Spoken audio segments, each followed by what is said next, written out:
My next question involves one of my son's fallen heroes, interviewed recently by Oprah.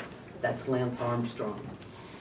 One of my other sort of psychological, medical heroes is a man named Colin Tipping, a British psychiatrist that's written a book called Radical Forgiveness. And in his blog last week, he called Lance a healing angel, because I characterized Lance Armstrong as a soul who chooses to confront all of humanity with its shadow by acting it out in such an extreme way that we can hardly miss, and we are sickened and affronted by the behavior at that human level.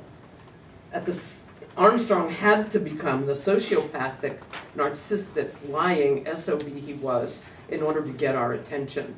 At the human level, he was a scumbag and a ruthless bully, totally willing to ruin other people's lives in order to greatly gratify his pathological need to win at all costs.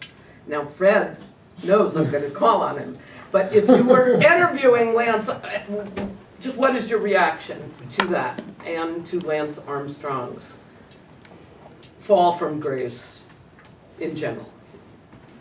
Thank you for that, Peter Housemaster. What a generous person you are. And you're particularly generous to give me 3 or 4 minutes in advance so I can be over here in great anxiety worrying about what you're going to call. I believe you started out your question with something about radical forgiveness. Is that correct? Correct. And I'm just exhibiting one of the things you newbies can do when you're looking for organizing your response is you can ask the tabletop master a question, which I just did. Call me another 12 seconds.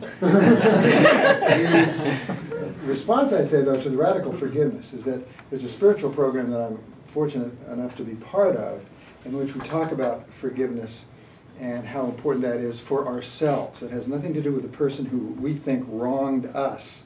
But if we are resentful and tying ourselves in knots over that process, whether it's Lance Armstrong's behavior or someone else's behavior, we are miserable. The event has passed, and we're still miserable. And the solution is to pray for that person, and pray for that person in the following way. Whatever we would like for ourselves, whatever kind of happiness we would like, whatever we would like to have happen for us, pray for that person to have that same kind of happiness, their wife, their kids, and everybody in their life. It's hard as hell to do. I've done it a few times because I was told to, because I was resentful, got on my knees 3 times a day for 2 weeks. The resentment goes away. It works like magic. Thanks for your generous question.